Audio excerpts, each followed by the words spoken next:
900 কোটি টাকা তার খাটের নিচে, হাজার হাজার কোটি টাকা তার ব্যাংকে, এর চেয়ে বেশি কোটি টাকা তার বিদেশে পাচার। তারপরেও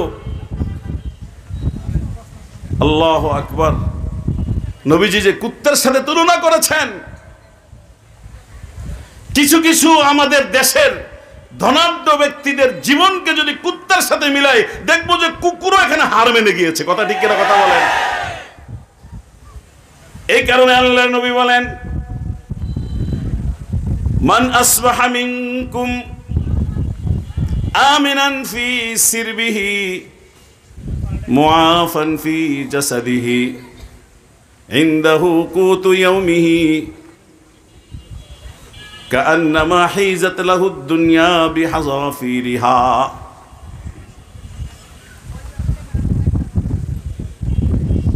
আমাদের এই দুনিয়াটা, এটা কি স্থায়ীভাবে থাকার জায়গা না অস্থায়ীভাবে থাকার জায়গা?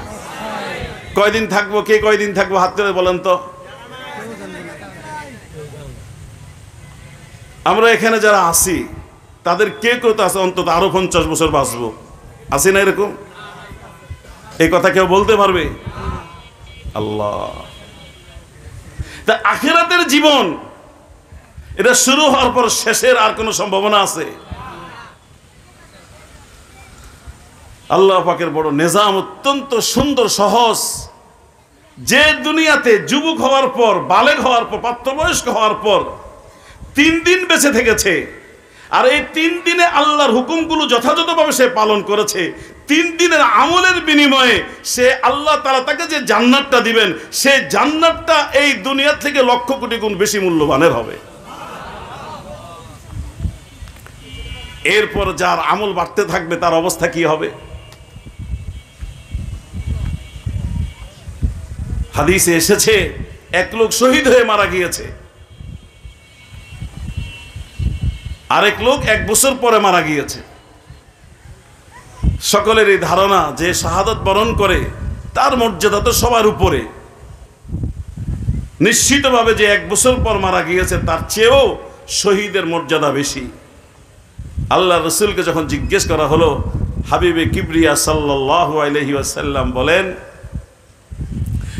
শহীদের তুলনায় 1 বছর পর যিনি মারা গিয়েছেন, তোমাদের সাহাবীদের তুলনায় আমার নবীর মর্যাদা, মানে এটা নয়, বরং শহীদ হয়ে যে মারা গিয়েছে, 1 বছর পর যে মারা গিয়েছে, শহীদের তুলনায় তার মর্যাদা অনেক অনেক গুণ বেশি, আসমান জমিনের চেয়ে আরো বেশি তফাৎ।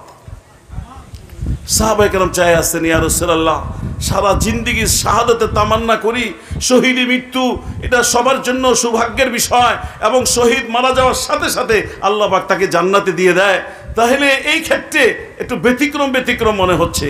আল্লাহর নবী বললেন, শোনো, সে শহীদ হয়েছে, অবশ্যই সে মর্যাদা সম্পন্ন ব্যক্তি, অবশ্যই আল্লাহর কাছে সে গ্রহণযোগ্য, এবং শহীদদের আল্লাহ পাক বিশেষভাবে মর্যাদা দিবেন, বিশেষভাবে মূল্যায়ন করবেন। কিন্তু যে লোকটা 1 বছর পরে মারা গেল, এই 1 বছরের নামাজ এবং রোজা এবং অন্যান্য যে ইবাদত সে করেছে, সেগুলো কোথায় যাবে? সুবহানাল্লাহ বলেন। আল্লাহ পাকের বড় মেহেরবানি, হায়াতের প্রতিটি মুহূর্তকে যদি আমি কাজে লাগাতে পারি, আমার প্রিয় বন্ধুগণ, আমি অনেক বড় মূল্যবান, অনেক বড় মূল্যবান। একটা সেকেন্ডের মূল্য, সুবহানাল্লাহ, এই শব্দটা বলতে কতটুকু সময় ব্যয় হয়? কথা বলেন। 1 সেকেন্ড। হাদিসে এসেছে, যেই ব্যক্তি একবার সুবহানাল্লাহ বলবে, খুশি হয়ে আল্লাহ পাক তাকে যে মর্যাদা দিবেন, যে সওয়াব দিবেন, সে সওয়াব রাখতে গেলে যদি জায়গার প্রয়োজন হয়, সেই জায়গাটা হবে জমিন থেকে নিয়ে আসমান পর্যন্ত সম্পূর্ণ খালি জায়গাটা পরিপূর্ণ হয়ে যাবে।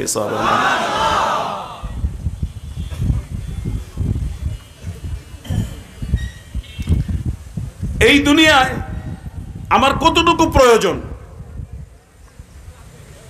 একটা শুনলাম যে আমরা দুনিয়াতে অস্থায়ী, আমার এই অস্থায়ী জীবনে আমার প্রয়োজন কতটুকু? এখন যদি আমি একবার খাই, এরপরে যে এর চেয়ে উন্নত মানের খাবার আসে, তাহলে আমি তো এই পরিমাণে তো খাইতে পারবো আবার, তাই না? কথা বলেন। বেশিও খাইতে পারে, কমও খাইতে পারে, হে বুঝেই না। আচ্ছা, যে যুবক 40 বছরের কম যার বয়স, এটা বাদ দেন, 40-এর উপরে যার যে বয়স, তাকে যদি রাতে 1 কেজি চালের ভাত, সর্বোচ্চ পাকিস্তানি কি করে, বাসমতি, পাকিস্তানি 450 টাকা কেজি, এটা দিয়ে যদি কাচ্চি বিরিয়ানি রান্না করে দেওয়া হয় এবং সরের ঘি দিয়ে, দেশের ওই যে ফখরুদ্দিন বাবুর্চিটি দিয়ে, এই লোকটা পুরোটা খাইতে পারবে তো নাকি? কথা বলেন, কতটুকু খেতে পারবে সে? কিঞ্চিত না। এটা খাওয়ার পরে যদি এর চেয়ে উন্নত মানের কোনো খাবার থাকে, এটা যদি দেওয়া হয়, তাহলে সে কি খাবে? তাহলে মানুষের প্রয়োজন কতটুকু?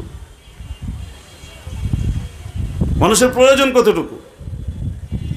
সকালে যদি আপনি তাকে খাসির গোশত দিয়ে কাউকে খাওয়ান, দুপুরে যদি আবার উটের গোশত তার সামনে দেন, রাতের বেলা যদি আবার গরুর গোশত তার সামনে ভুনা করে দেন, সে কি গরুর গোশত চাইবে না ডালের আলুর ভর্তা চাইবে? প্রিয় বন্ধুগণ, দুনিয়াটার হাকিকতটা আপনারা বুঝেন কতটুকু প্রয়োজন। দুনিয়ার প্রয়োজনটা তো আমার অত্যন্ত সীমিত, কিন্তু লোভটা একটু আগে যেটা বুঝলাম, যে একটা দুনিয়া দিলে আরেকটা দুনিয়া সে চায়, কিন্তু তার এই চাহিদা পূরণ হওয়ার নয়, কিন্তু আসলে হাকিকতে লাগে তার কতটুকু? অতি সংক্ষিপ্ত, অতি সীমিত। আমি দিনাজপুর যাব, সিরাজগঞ্জ যাওয়ার পর ট্রেনের 3 ঘন্টা বিরতি দিয়েছে। এই 3 ঘন্টা আমি ঘুমাইতে চাই। এই ঘুমানোর জন্য পাশেই অত্যাধুনিক একটা 5 স্টার হোটেল আছে, যেখানে থাকতে গেলে 15,000 টাকা লাগে 3 ঘন্টার জন্য। আবার ট্রেনের প্ল্যাটফর্মের মধ্যে সুন্দর সুন্দর সিট রাখা আছে, ইচ্ছা করলে এক একজনে একটু কাইতে শুয়ে আরাম করতে পারে। যে বুদ্ধিমান সে কি 15,000 টাকার ওই গাড়িতে, ওই কি বলে, ওই 5 স্টার হোটেলে যাবে, নাকি এই জায়গাতে সে মোটামুটি ভাবে আরাম করে যাবে? বুদ্ধিমান সে চিন্তা করবে আমার বাড়িতে টাকার প্রয়োজন, বাবার চিকিৎসার জন্য আমাকে ঢাকায় নিয়ে আসতে হতে পারে, আমার কাছে টাকা আছে সব সাকুল্যে 30,000 টাকা, অতএব চিকিৎসার জন্য আমার 50,000 টাকাও লাগতে পারে, 2 লাখ টাকাও লাগতে পারে। সে যদি মনে করে 30,000 টাকা আমার সাকুল্যে পুঁজি, তাহলে অবশ্যই এই লোকটা 5 স্টার হোটেলের দিকেও যাবে না, এবং সেখানে গিয়েছে টাকাও নষ্ট করবে না, ওই জায়গায় সে খাবেও না, বরং সে ন্যূনতমভাবে খাওয়ার জন্য একটা কলা নিবে, একটা রুটি নিবে, এবং একটু পানি খেয়ে এই জায়গায় বসে কাইতে এসে শুয়ে থাকবে, কারণ 3 ঘন্টা পরে তার চলে যাইতে হবে। কথা ঠিক কিনা? দুনিয়াটা তো এমনই, দুনিয়াটা তো এমনই। আমাদের সবচেয়ে বড় হিতাকাঙ্ক্ষী আমার নবী আমাকে বুঝিয়েছেন এইভাবে, যে দুনিয়ার সাথে আমার কিসের সম্পর্ক, আমি আর দুনিয়া কি, মালি ওয়াদ দুনিয়া মানা ওয়াদ দুনিয়া ইল্লা কারাকিবিন ইস্তাযাল্লা তাহতা শাজারাতিন সুম্মা রাহা ওয়া তারাকাহা। দুনিয়ার সাথে আমার সম্পর্ক হলো একজন মুসাফিরের মতো, যে সফর করতে করতে যে এক জায়গায় ক্লান্ত হয়ে গাছের নিচে বসেছে, ছায়ায় বিশ্রাম নিয়েছে, যখন শরীরের ক্লান্তি দূর হয়েছে তখন সে আবার উঠে ওই ছায়া ছেড়ে সামনের দিকে অগ্রসর হয়ে চলে গেছে। দুনিয়ার সাথে সম্পর্ক তো আমার এমন, ছিলাম না, আসছি, আবার থাকবো না, কিন্তু যাব কোথায়? অন্য হাদিসে এসেছে আখিরাতের হায়াত আর দুনিয়ার হায়াত তুমি একটু কল্পনা করো। সাগরের পাড়ে যাও, তোমার আঙ্গুলটা সাগরের মধ্যে ডুবাও, উঠাও, দেখো আঙ্গুলে করে কতটুকু পানি উঠে এসেছে। আর সাগরের দিকে তাকায় দেখো কতটুকু পানি। কি বলেন? সাগরের পানির তুলনায় আঙ্গুলের পানি তো অনেক বেশি, তাই না? নাকি আঙ্গুলের সাথে উঠে আসা পানির তুলনায় সাগরের পানি অনেক বেশি? কত বেশি? অনেক অনেক, মানে কত? কোন হিসাব আছে? নবীজি বলেন তোমার পুরা জিন্দেগির, পুরা দুনিয়ার তোমার জীবনটা হলো এই আঙ্গুলের সাথে উঠে আসা পানির সমান, আর আখিরাতে যে জীবনটা তুমি লাভ করবে সেটা হলো পূর্ণ সাগরের সমান।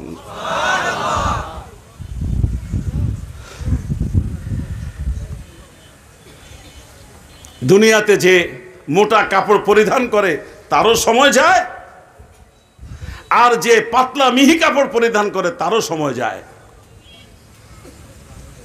যে মোটা কাপড় পরে তারও কাপড় একসময় পুরান হয়ে যায়, ব্যবহার অযোগ্য হয়ে যায়। যে মিহি কাপড় পরিধান করে তারও কাপড় একসময় পুরান হয়ে যায়। কিন্তু দামি হওয়ার জন্য দামি কাপড় পরিধান করা জরুরি না। দুনিয়ার মুসলমানদের মধ্যে, নবীদের পরে মানুষদের মধ্যে সবচেয়ে দামি যারা সাহাবায়ে কেরাম, তাদের প্রত্যেকের শরীরের মধ্যে যে কাপড় থাকতো, নিচের অংশে কাপড় থাকলে উপর অংশ খালি থাকতো, উপর অংশে কাপড় হলে নিচের অংশ খালি থাকতো। কেউ কেউ তো এমন ছিলেন একটা কাপড় পরিধান করতেন যাতে উপরের কিছু অংশ এবং নিচের কিছু অংশ ঢাকতো। অথচ এই ধরনের সাহাবীর ব্যাপারে আল্লাহ তাআলা কোরআনে একাধিকবার একাধিক জায়গাতে বিভিন্ন প্রশংসা করেছেন এবং সর্বশেষ বলেছেন আমি এদের সকলের প্রতি আমি আল্লাহ সন্তুষ্ট হয়ে গিয়েছি।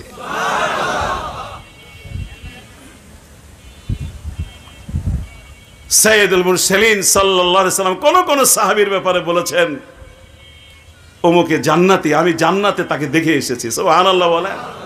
আল্লাহ দেখাই দিয়েছেন তোমার অমুক সাহাবী, তোমার আমার অমুক বান্দা, তোমার অমুক উম্মত জান্নাতি হবে। কেমন দামি! এবার আসেন, এটা বুঝার পর এবার বুঝেন। রসুল বলেন তুমি দুনিয়াতে যখন অস্থায়ীভাবেই থাকবে তো 5 স্টার হোটেলে যাবে কেন? তোমার বাড়ি টাইলস করে, তোমার বাড়িতে এসি লাগিয়ে তোমার বাড়িকে আলিশান করবে কেন? তুমি যে বাড়িতে থাকবে আজকে রাত্রের পরে তো তোমার সেই বাড়িতে থাকার নাও হতে পারে। কথা ঠিক কিনা?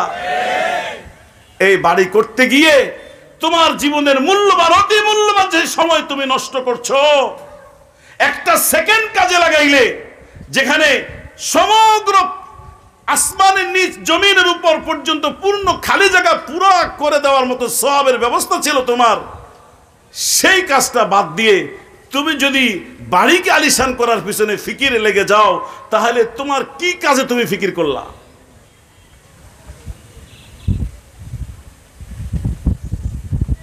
হাবিবে কিবরিয়া সাল্লাল্লাহু আলাইহি ওয়াসাল্লাম আমার জীবনে সবচেয়ে বড় হিতাকাঙ্ক্ষী যিনি,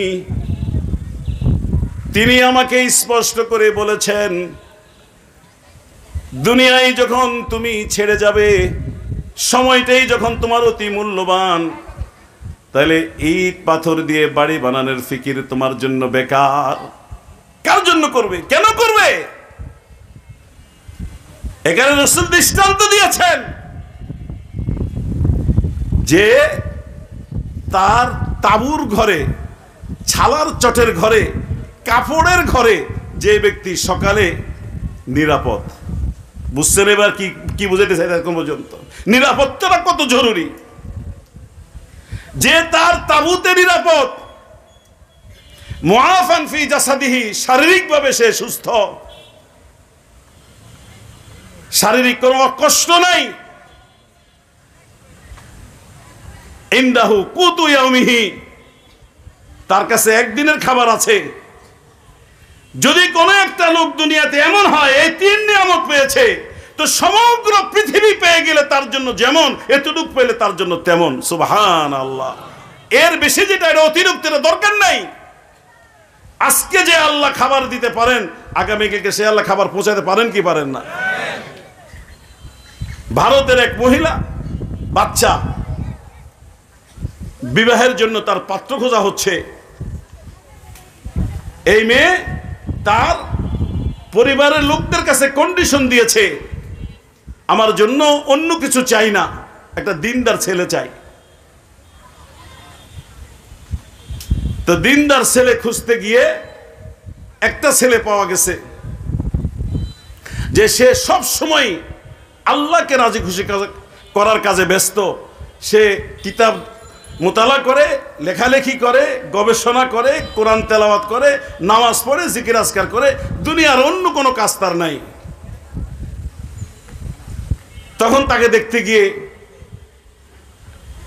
লোকেরা দেখলো তার যেখানে সে থাকে তার পাশে অর্ধেকটা রুটি। বলে, জিজ্ঞেস করলো, ভাই এটার কি হালাত, ইহার অর্ধেক রুটি কেন? একটা রুটির ব্যবস্থা হয়েছে, অর্ধেকটা খেয়েছি, আর বাকি অর্ধেকটা রাত্রে খাবো। মেয়ের কাছে এসে যখন বলা হলো যে তোমার চাহিদা মোতাবেক দিনদার একটা ছেলে পাওয়া গেছে, তার হালাত হলো এই। মেয়ে বলে, আমি রাজি না। কেন রাজি না? কে ছেলের তাওয়াক্কুলের সমস্যা আছে, আল্লাহর প্রতি ভরসার সমস্যা আছে। তার তখন প্রয়োজন ছিল আধা রুটি খাওয়ার পর বাকি আধা রুটির তার প্রয়োজন নেই। এই আধা রুটি রেখেছে সে রাতে খাবারের জন্য। যে আল্লাহ সকালে তাকে অর্ধেকটা রুটি খাওয়ার রিজিক দিতে পেরেছেন, সে আল্লাহ রাতেও তাকে আরে অর্ধেক রুটি, এই পরিমাণ রুটি দিতে পারতেন। সে যখন আল্লাহর উপরে এতটুকু তাওয়াক্কুল করে নাই, সুতরাং আমি যেই মানদণ্ড বিশ্লেষণ করে, যে মানদণ্ডের নিরিখে যেরকম দিনদার ছেলে চাই, এই ছেলে ওই মানদণ্ডে উত্তীর্ণ ছেলে নয়। এটা অবশ্য সকলের জন্য না। 2-4 দিনের খাবার ঘরে থাকে না, তাওয়াক্কুলের পরিপন্থী না। এটা আমরা সকলেই করি এবং শরীরে না জায়েজও না। কিন্তু এই মেয়ে চেয়েছে 100% সর্বদিক থেকে ঈমান যেরকম মজবুত হবে, তাওয়াক্কুলটা আল্লাহর কাছে থাকবে, পরিপূর্ণ থাকবে। তাওয়াক্কুল, আল্লাহু আকবার, তাওয়াক্কুলের কি পাওয়ার! আমি সব রকমের চেষ্টা করলাম শরীয়ত অনুমোদিত রাস্তায়। চেষ্টা করার পর ফলাফলের জন্য আমি নির্ভর করব আল্লাহর উপরে। যে ব্যক্তি আল্লাহর উপরে নির্ভর করে তাওয়াক্কুল করে, সাইয়্যিদুল মুরসালিন তার জীবনের নিশ্চয়তা এই তার ভাষা এভাবে দিচ্ছেন, লাউ আন্নাকুম তাওয়াক্কালতুম আলাল্লাহি হাক্কা তাওয়াক্কুলি লা রাযাকাকুম কামা ইয়ারযুকুত তায়রা ফিল হাওয়া ইয়াখদু সিমাখান ওয়া ইয়ারুহু বিতানা। তোমরা যদি তাওয়াক্কুলের হক আদায় করে যথাযথ প্রক্রিয়ায় আল্লাহর উপরে ভরসা করতে পারো, আল্লাহ তাআলা তোমাকে রিজিক দেওয়ার ওয়াদা করেছেন। ওমা মিন দাব্বাতিন ফিল আরদি ইল্লা আলাল্লাহি রিজকুহা। আল্লাহ তাআলা তোমাকে রিজিক দেওয়ার নিশ্চয়তা দিয়েছেন। আল্লাহ তোমাকে রিজিক দিবেন যেমনি ভাবে মহাশূন্যে বিচরণশীল একটা পাখিকে আল্লাহ তাআলা রিজিক দান করেন, ওইভাবে রিজিক দিবেন। জোরে বলেন সুবহানাল্লাহ। এই পাখিটা সকালে যখন বের হয়, খালি পেটে বের হয়, এমন জায়গায় সে উড়ে যে জায়গাতে বাহ্যিকভাবে জীবন উপকরণের কোনো বিষয় নাই, কিচ্ছু নাই। কিন্তু সন্ধ্যায় যখন সে ফিরে আসে, সে খালি পেটে ফিরে আসে না, সে পেট ভর্তি করে ফিরে আসে। কে তাকে রিজিক দিল এবং কিসের বদৌলতে সে রিজিক পেল? কারণ সে চিন্তা করেছে, আমাকে 2টা ডানা দিয়েছেন মালিক, এই ডানা দিয়ে আমাকে চলতে হবে দুনিয়াতে।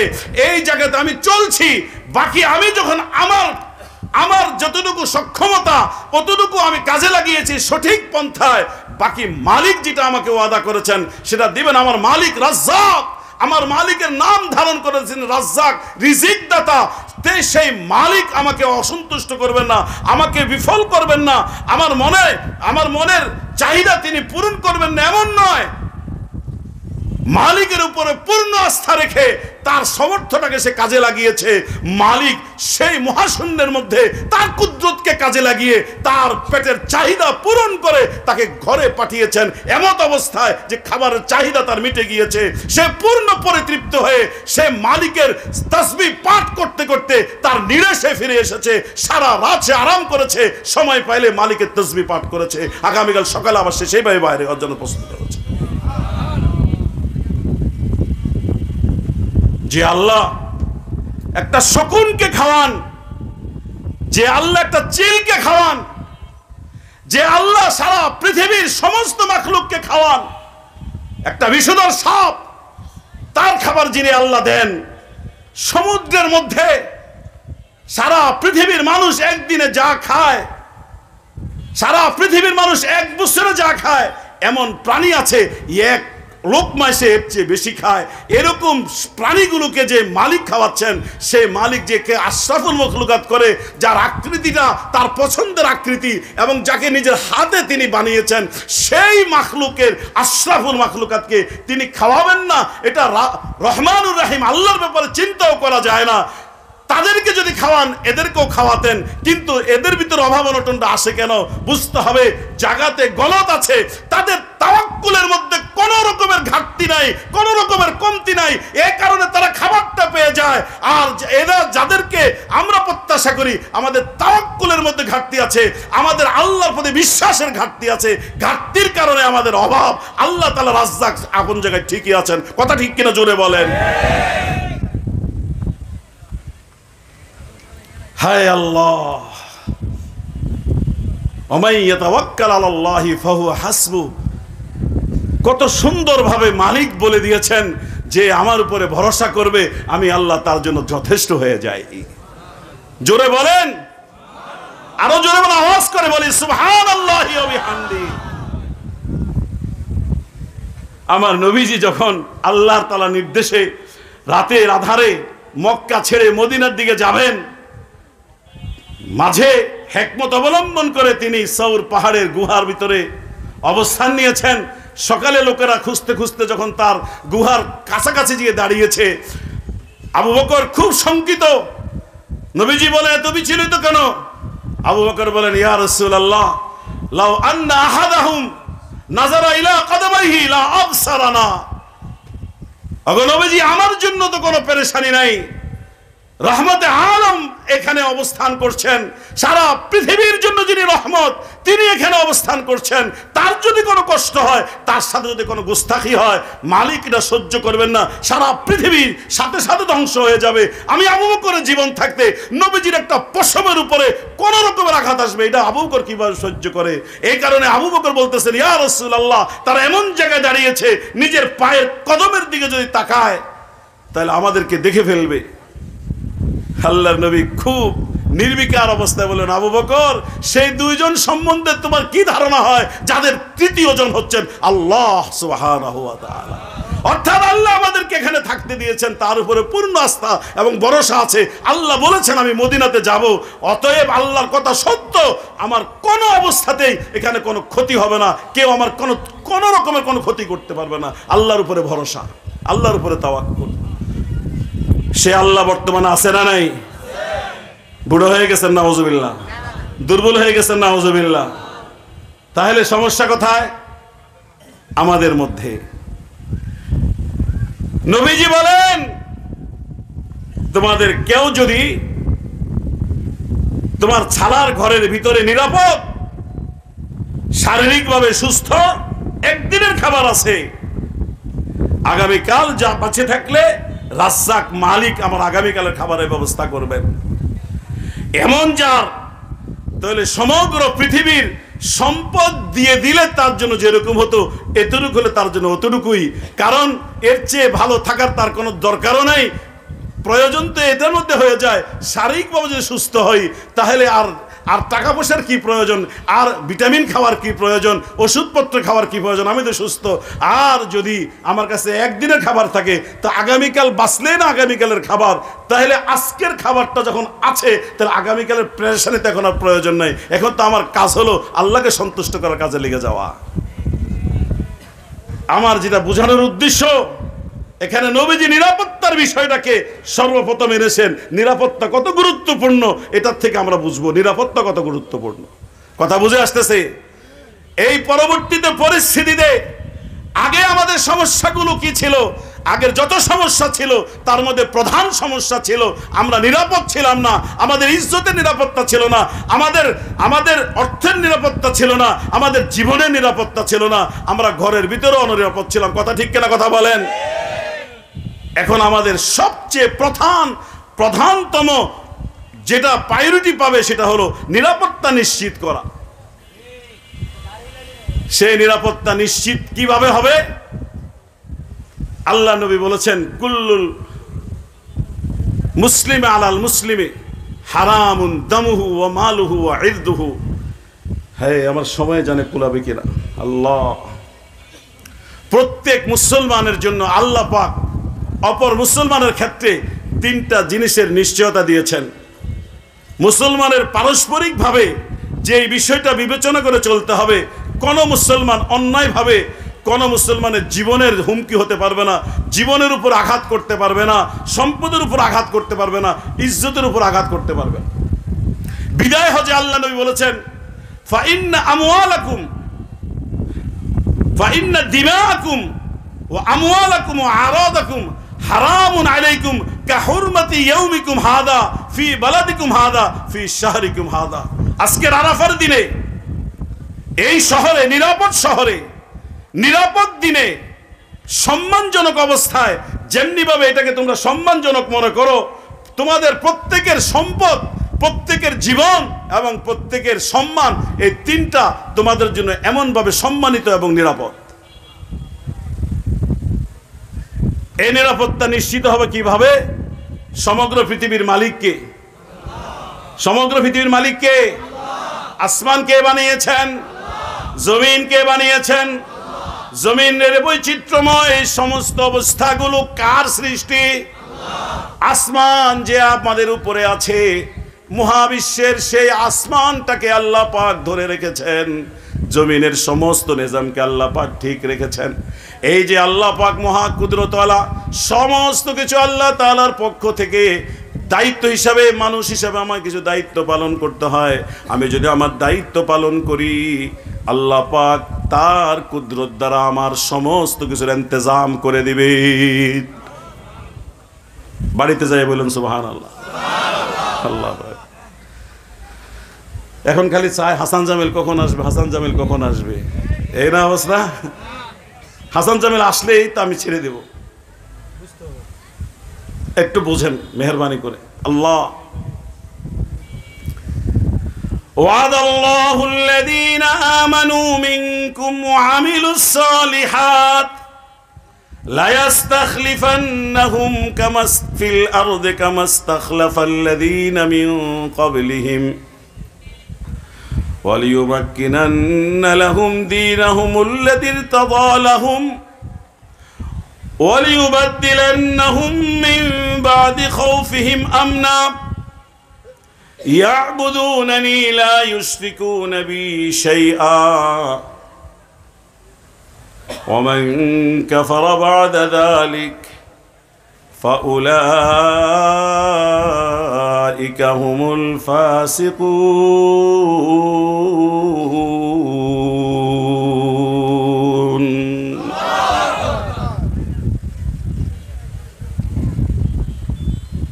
এই আয়াতের মধ্যে মহান রব্বুল আলামিন আমাদের চাহিদা তিনটা জিনিসের ওয়াদা করেছেন। একটা, আল্লাহ তাআলা আমাদেরকে পৃথিবীর কর্তৃত্ব দিবেন, খলিফা বানাবেন, তার পক্ষ থেকে পৃথিবী রাজত্ব করার মতো আমাদেরকে অধিকার দিবেন বলে আল্লাহ তাআলা ওয়াদা করেছেন। সুবহানাল্লাহ বলেন। দুনিয়ার মধ্যে আমাদের উপরে খবরদারি করার মতো কেউ থাকবে না, আমরাই সারা পৃথিবীকে, সমগ্র পৃথিবীকে আমরাই রাজত্ব করব। এরকম একটা পরিবেশ পরিস্থিতি মুসলমানদের জীবনে এসেছিল কি এসেছে না? এসেছিল কিনা বলেন? হযরত ওমর রাদিয়াল্লাহু তাআলা যখন খলিফা, তখন শুধু মানবকুল, সারা বিশ্বের মহাশক্তি শুধু তার ভয়ে ভীত ছিল এমন নয়, বরং কুল কায়নাতের মধ্যে আল্লাহ তাআলা যত মাখলুক, সমস্ত মাখলুক ওমর রাদিয়াল্লাহু তাআলার কথা মানতে বাধ্য ছিল। সুবহানাল্লাহ, কথা মানতে বাধ্য ছিল। আমর ইবনুল আস রাদিয়াল্লাহু তাআলা ওমর রাদিয়াল্লাহু তাআলা তাকে মিশরের গভর্নর বানিয়ে পাঠালেন। মিশর কৃষি প্রধান দেশ, সেই দেশের মানুষেরা কৃষিজীবী। কৃষির জন্য সবচেয়ে, বীজের পর সবচেয়ে বেশি প্রয়োজন হয় পানির, কথা ঠিক কিনা বলেন? সেই পানি প্রবাহের জন্য পৃথিবীর সবচেয়ে বড় নদ, নীল নদ মিশরের উপর দিয়ে প্রবাহিত হয়েছে। কিন্তু মিশরের লোকেরা বছরের একটা সময় নদী পুরা শুকিয়ে যেত, নদীতে পানি পাওয়া যেত না। তারা তাদের রীতি অনুযায়ী একটা যুবতীকে সেখানে বলিদান করত, আর এরপরে পানি আসতো। শয়তানের কাজ সাজিতে কাজটা হতো। আমর ইবনুল আস যে যখন দেখলেন পানি নাই, লোকেরা বলল আমরা তো এইভাবে পানি আনি, আমর ইবনুল আস বলেন এটা ইসলাম সমর্থন করে না। ইসলাম সমর্থন করে, আল্লাহ পছন্দ করেন না এমন কোন কাজ আমি করতে পারবো না। আমর ইবনুল, লোকেরা ওদিকে পানির জন্য হাহাকার করছে, চাপ প্রয়োগ করছে, আমরা পানির কারণে ফসল নষ্ট হয়ে যাচ্ছে, আমরা মরে যাচ্ছি, আর আপনি কি ব্যবস্থা গ্রহণ করেন। আমর ইবনুল আস খলিফাতুল মুসলিমিন ওমর ইবনুল খাত্তাবের কাছে চিঠি পাঠালেন। এই হালাত ওমর ইবনুল খাত্তাব ডাইরেক্ট নিষেধ করে দিলেন, ইসলাম সমর্থন করে না এমন কোনো কাজ করা যাবে না।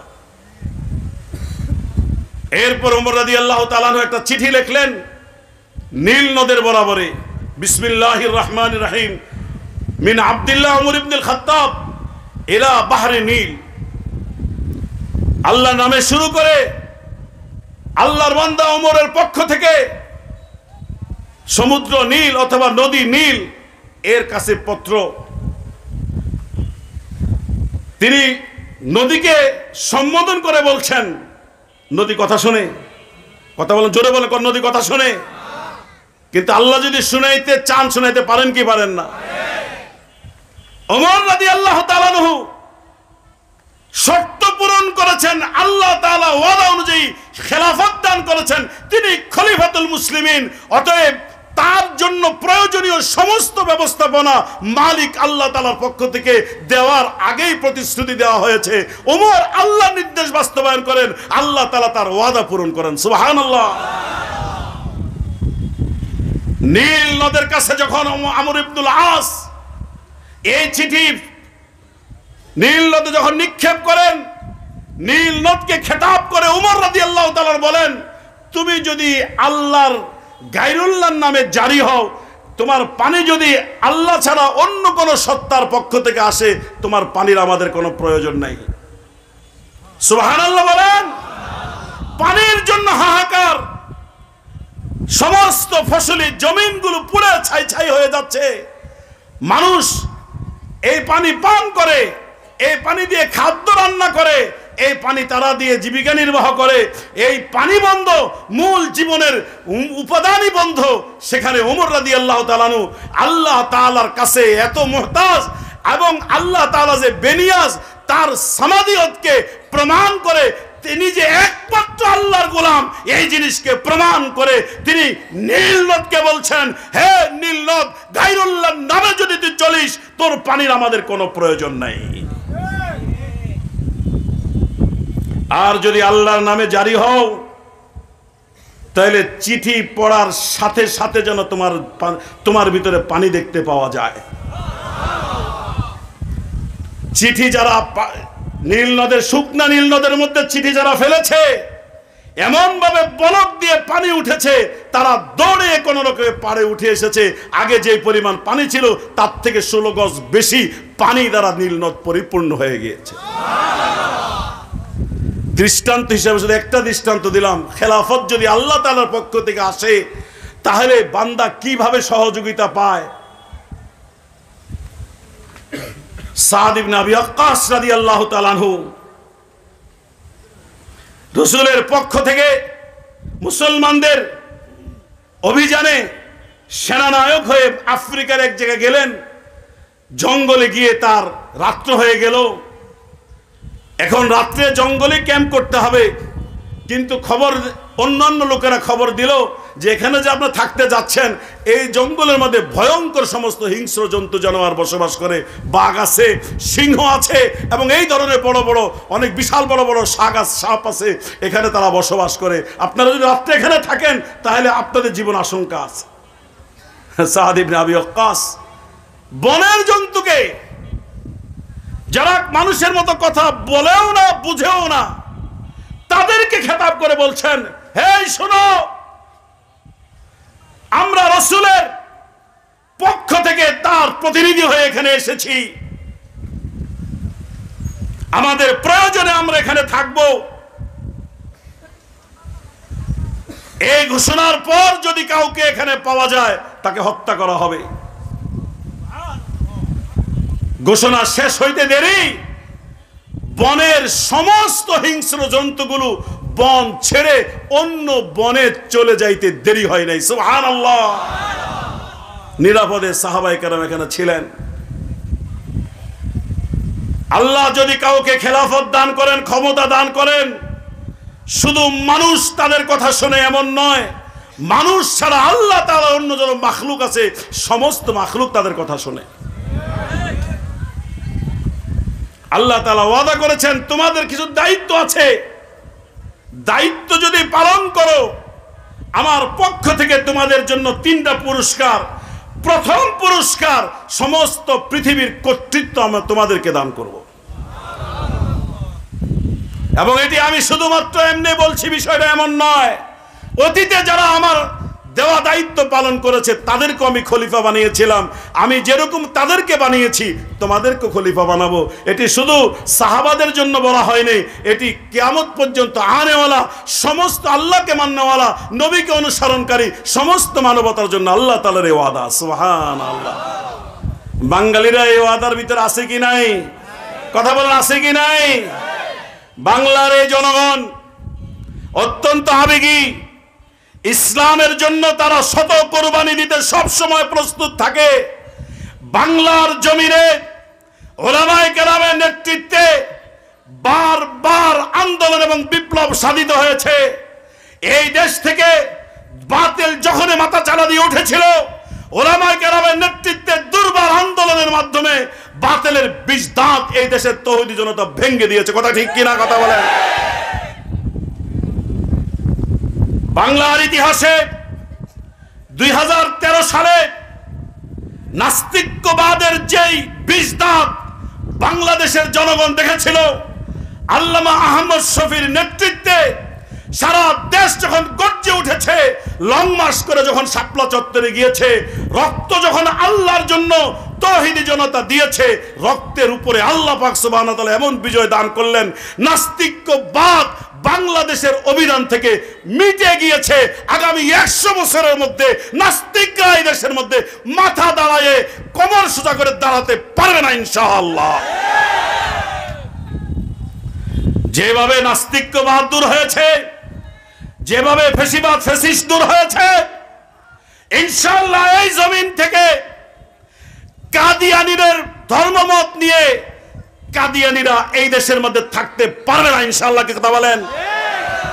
এর চেয়ে মারাত্মক হয়ে যেটা দেখা দিয়েছে, বিভ্রান্ত কোরআন সুন্নাহর অপব্যাখ্যাকারী, ইসলামে আকীদার উপর আঘাতকারী মাওলানা সাদ নামে তার অনুসারীরা যারা মানুষকে, সরল মনা মানুষকে, তৌহিদপন্থী মুসলমানদের ঈমানকে তারা যারা বিভ্রান্ত করতেছে, এই দেশে তারাও যে পায়তারা করতেছে, ইনশাআল্লাহ বাংলার তৌহিদি জনগণ তাদের এই কালো থাবা সহ্য করবে না, তাদেরকে এই দেশে কাজ করতে দেওয়া হবে না ইনশাআল্লাহ। আল্লাহ সুবহানাহু ওয়া তাআলার ওয়াদা, তোমরা যদি আমার দেওয়া দায়িত্ব পালন করো, খেলাফত আমি তোমাদেরকে দিব যেমনি ভাবে দিয়েছিলাম। খেলাফত যদি আল্লাহর পক্ষ থেকে আসে, ওমর রাদিয়াল্লাহু তাআলা আনহু সাহাবায়ে কেরামের জিন্দেগি থেকে আমরা বুঝেছি। দ্বিতীয়ত, ওয়ালা ইউমাক্কিনান্না লাহুম দীনাহুমুল্লাযী ইরতাদা লাহুম, মহান রব্বুল আলামিন বলেন তোমাদের জন্য যে দ্বীনকে আমি চয়েস করেছি, যে দ্বীনকে চয়ন করেছি, আল ইয়াউমা আকমালতু লাকুম দীনাকুম ওয়া আতমামতু আলাইকুম নি'মাতি ওয়া রাদিতু লাকুমুল ইসলাম দীনা, ইসলামকে তোমাদের জন্য দ্বীন হিসেবে আমি মনোনীত করেছি। ইসলাম যদি কোনো ব্যক্তি ধারণ করে, সাইয়েদনা ফারুক আজম ওমর বিন খাত্তাব রাদিয়াল্লাহু তাআলা আনহু বলেন, ইন্না কুন্না আদাল্লা কওমিন ফাআযানাল্লাহু বিল ইসলাম, আমরা ছিলাম দুনিয়ার নিকৃষ্টতম জাতি, আল্লাহ তাআলা আমাদেরকে ইসলাম দিয়ে দুনিয়ার সর্ব উৎকৃষ্ট সবচেয়ে সম্মানিত জাতিতে পরিণত করেছেন। সুবহানাল্লাহ। ফামাহমা নাতলুবুল ইজ্জা বিগাইরি মা আযানাল্লাহ আদাল্লানাল্লাহ, আমরা যদি কখনো আল্লাহ যে জিনিস দিয়ে আমাদেরকে সম্মানিত করেছেন, এই জিনিস বাদ দিয়ে অন্য কোনোভাবে সম্মানিত হতে চাই, তাহলে ইজ্জতের মালিক আল্লাহ আমাদেরকে আবারও বেইজ্জত করে ছেড়ে দিবেন। আজকে আমাদের অবস্থা, এই দুর্গতির মূল কারণ তো হলো দায়িত্ব পালন থেকে আমরা দূরে সরে গিয়েছি। আল্লাহ বলেন, যেই দিনকে তোমাদের জন্য আমি চয়েস করেছি, তোমরা যদি তোমাদের দায়িত্ব পালন করো, তাহলে আমি তোমাদের দিনকে প্রতিষ্ঠিত করে দিব। সুবহানাল্লাহ, সুবহানাল্লাহ। দিন কায়েমের আন্দোলন কেউ কত রকম ভাবে করে। একদিকে সাহাবাদেরকে গালি দেয়, এবং সাহাবাদের মাধ্যমে যে দিন পেয়েছি সেই দিন কায়েমের স্বপ্ন মানুষকে দেখায়। এই দ্বিচারিতা আল্লাহ পাক মানুষকে হেদায়েত দান করেন। জোরে বললেন না যে? আরো জোরে বলেন, জোরে বলেন। আল্লাহ আমাদেরকে হেদায়েত দান করেন, সহি বুঝ দান করেন। দিন কায়েমের রাস্তা কি, এই আয়াতের মধ্যে আল্লাহ পাক বলেছেন, একটু পরে আমি বলছি সেটা রাস্তা, দায়িত্বটা কি। আল্লাহ দিন কায়েম করে দিবেন, দিন প্রতিষ্ঠিত করে দিবেন। দিন যদি প্রতিষ্ঠিত হয়, আমাদের সম্মান কমবে না বাড়বে? আমাদের গ্রহণযোগ্যতা কমবে না বাড়বে? আমরা দুনিয়া থেকে ইজ্জতের জীবন পাবো না বেইজ্জতের জীবন? সমস্ত পৃথিবীর সমস্ত জাতি মুসলমানদেরকে কর দিয়ে থাকতে বাধ্য হবে। সুবহানাল্লাহ। এটা তো আল্লাহ পাক দেখিয়ে দিয়েছেন। খোলাফায়ে রাশিদিন, খেলাফা আলা মিনহাজিন নবুওয়া, নবুয়তের আলোক ধারা অনুযায়ী খেলাফত যতদিন প্রতিষ্ঠিত ছিল, সারা মুসলমানদের সাম্রাজ্য থেকে আল্লাহর সূর্য কখনো অস্ত যেত না। উমর রাদিয়াল্লাহু তাআলা আনহু অর্ধ জাহানকে তিনি শাসন করেছেন, এমন ভাবে দুর্দান্ত প্রতাপের সাথে শাসন করেছেন। উমর রাদিয়াল্লাহু তাআলা আনহুর বাহিনী যেদিকে যায় সেদিকে বিজয় কেতন উড়ে। উমর রাদিয়াল্লাহু তাআলার বাহিনীকে সহযোগিতা শুধু আল্লাহর আসমানে ফেরেশতারা করে এমন না, আল্লাহর প্রবাহিত বাতাস তাদেরকে সহযোগিতা করে, সমুদ্র তাদেরকে সহযোগিতা করে, আল্লাহর জমিন তাদেরকে সহযোগিতা করে। দিন কায়েম হয়ে গেলে মুসলমানদের সাম্রাজ্য মজবুত হবে, মুসলমানদের ঐতিহ্য বাড়বে, মুসলমানদের দবদবা শান বাড়বে, মুসলমানদের ইজ্জত সম্মান বাড়বে। 3 নম্বর, ওয়ালিউবাদদিলান্নাহুম মিন বাদি খাউফিহিম আমনা। হতবিহ্বল অবস্থায়, ভীত সন্ত্রস্ত অবস্থায় তাদের যে জীবন অতিবাহিত হয়েছিল, এর পরিবর্তে আল্লাহ তাআলা সুনিপুণ নিরাপদ জীবন তাদেরকে দান করবেন। তাহলে কর্তৃত্ব পাবো, শুধুমাত্র দেশের নয় পৃথিবীর কর্তৃত্ব পাবো। সুবহানাল্লাহ। হায় রে, আমি কথা বুঝাইতে পারতেছি না রে, কি কথা বলেও না কিছু, কয় কথা বুঝতেছেন তো নাকি? সারা পৃথিবীর কর্তৃত্ব দিবেন, দিন প্রতিষ্ঠিত হবে, যেটা মুসলমানদের মূল টার্গেট। দিন প্রতিষ্ঠিত হলে সমস্ত অনাচার দূর হবে, ব্যভিচার দূর হবে, সমস্ত মানবতা বিরোধী কাজ দূর হবে, দুর্নীতি দূর হবে, দুঃশাসন দূর হবে, অনিয়ম দূর হবে, বিশৃঙ্খলা দূর হবে, কিশোর গ্যাং, অধপতিত যুব সমাজের অবস্থা, চারিত্রিক অবক্ষয়, এই সমস্ত কিছু দূর হয়ে মানুষ মানবিকতার চরিত্রে, মানবিকতার যে গুণ, এই গুণে গুণান্বিত হয়ে এই দুনিয়ার মধ্যে মানুষের অবস্থা হবে এমন, মানুষ চলবে আগে পিছের থেকে ফেরেশতারা তাদেরকে সালাম দিবে। সুবহানাল্লাহ। ফেরেশতারা সালাম দিবে তাদেরকে, আল্লাহর সমস্ত মাখলুক তাদেরকে সমীহ করতে বাধ্য হবে। সাহাবায়ে কেরাম জঙ্গলে গিয়ে রাস্তা হারিয়ে ফেলেছেন, রাস্তা খুঁজে পাচ্ছেন না। হঠাৎ করে বাঘ সামনে এসেছে, বাঘ দেখে মানুষ ভয় পায়। দলপতি বলতেছে, এই এদিকে আয়। মানুষ্য ভাষায় বাঘ লেজ সোজা করে দিয়ে বলতেছে, আমরা হারিয়ে গিয়েছি। বাইর হওয়ার রাস্তা বের করে দেয়। ইতিহাস বলে বাঘ সামনের দিকে মাথা নিচু করে লেজ উঁচা করে যাইতে শুরু করেছে। সাহাবাদের দল তার পিছন অনুসরণ করেছে। এক পর্যায়ে সঠিক পথের উপরে তাদেরকে দিয়ে বাঘ তার কাজে চলে গিয়েছে। সুবহানাল্লাহ বলে। দিন কায়েম হলে আল্লাহ পাক কর্তৃত্ব শুধু মানুষের না, সমগ্র পৃথিবীর সমস্ত মাখলুকের উপর কর্তৃত্ব দেন, দিন প্রতিষ্ঠিত করেন এবং তাদেরকে নিরাপত্তা দান করেন। যে নিরাপত্তা আমাদের ফার্স্ট প্রায়োরিটি ছিল, এই ফার্স্ট প্রায়োরিটি আসবে দায়িত্ব পালন করলে। দায়িত্ব কি? ওয়াদাল্লাহুল্লাযীনা আমানু মিনকুম ওয়া আমিলুস সালিহাত, ঈমান আনা নেক আমল করা, ঈমান আনা নেক আমল করা। এটার আবার ব্যাখ্যা দিয়েছেন এর আয়াতের শেষে এসে, ইয়াবুদুনানি লা ইউশরিকুনা বি শাইআ, আমার ইবাদত করবে, আমার সাথে কাউকে শরীক করবে না। তাহলে ঈমান এর জন্য সাংঘর্ষিক হলো শিরক, আর আমলে সালের আরেক নাম হলো ইবাদত। মুসলমানের দায়িত্ব হলো আল্লাহর প্রতি পরিপূর্ণ বিশ্বাসে বিশ্বাসী হয়ে আল্লাহ যে সমস্ত বিষয়গুলো আমাদেরকে বলেছেন সেই বিষয়গুলোকে পূর্ণ মাত্রায় বিশ্বাস করা। আমানতু বিল্লাহি ওয়া মালাইকাতিহি ওয়া কুতুবিহি ওয়া রুসুলিহি ওয়াল ইয়াউমিল আখিরি ওয়াল কদরি খাইরিহি ওয়া শাররিহি মিনাল্লাহি তাআলা ওয়াল বা'সি বাদাল মাউত।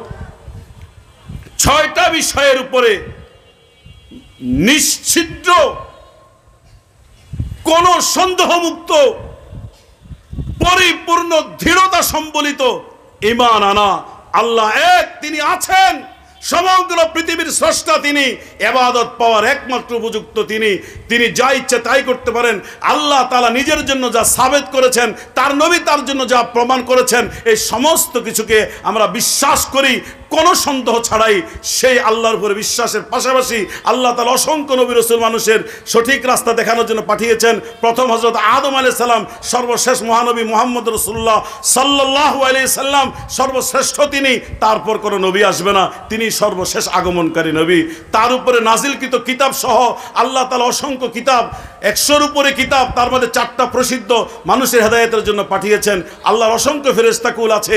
কিয়ামতের ময়দান সংগঠিত হবে, কবরের আযাব হোক, জান্নাত হোক, জাহান্নাম হোক। জান্নাতের মধ্যে আল্লাহ পাক পুরস্কার করবেন মুমিন বান্দাদেরকে, জাহান্নাম দিয়ে আল্লাহ তাআলা তার কাফের ফাসিক পাপিষ্ঠদেরকে শাস্তি দিবেন।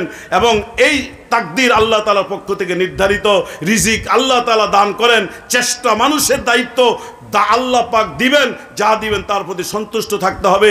চরিত্রকে সুন্দর করা, নিজের আখলাককে ভালো করা, পরিশুদ্ধ করা, এই সমস্ত বিষয় সে ঈমানের সাথে ধারণ করে এরপরে এর অনুকূলে আমল করা।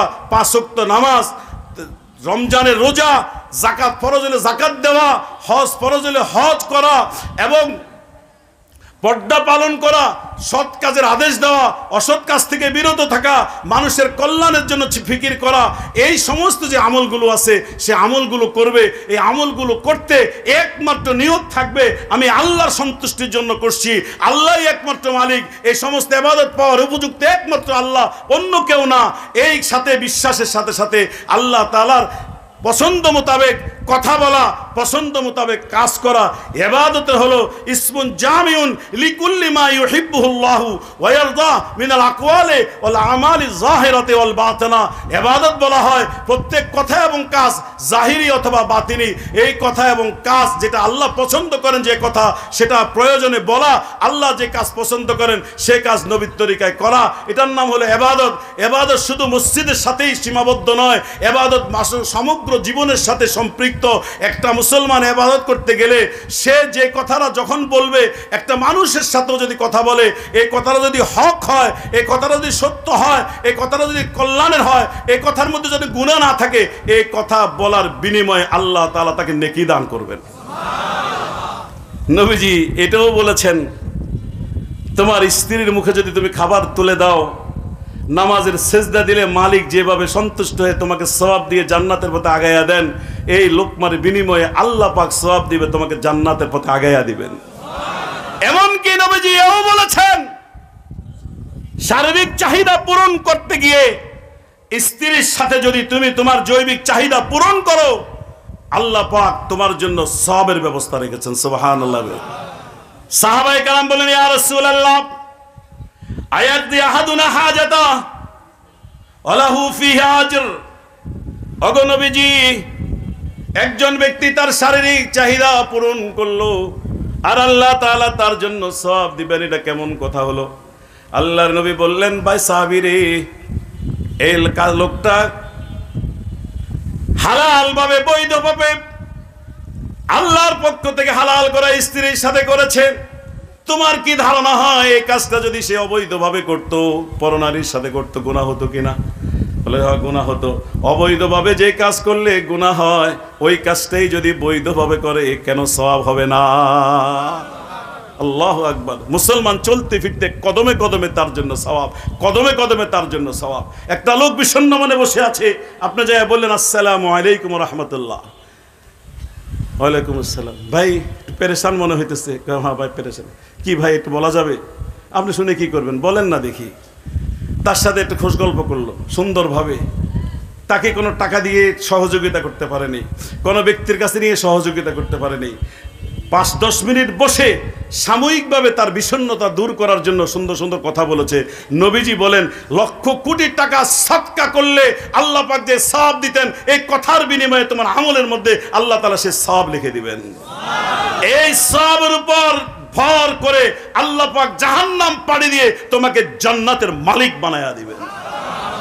ইয়াবুদুনানি লা ইউশরিকুনা বি শাইআ। আমার ইবাদত করবে, একমাত্র আমার ইবাদত করবে, আমার সাথে কাউকে শরীক করবে না। শরীক কি? যে কাজটা আল্লাহর জন্য করা সেই কাজটা গায়রুল্লাহর জন্য করা। যেমন আমার সন্তান দেওয়ার মালিক কে? আল্লাহ ছাড়া অন্য কেউ সন্তান দিতে পারে? ভুল কইছেন, পারে। ও যে চিটাঙ্গের মাইজবান্ডারি বাবা জান পারে, ফরিদপুরের খাজা বাবা ফরিদপুরি পারে।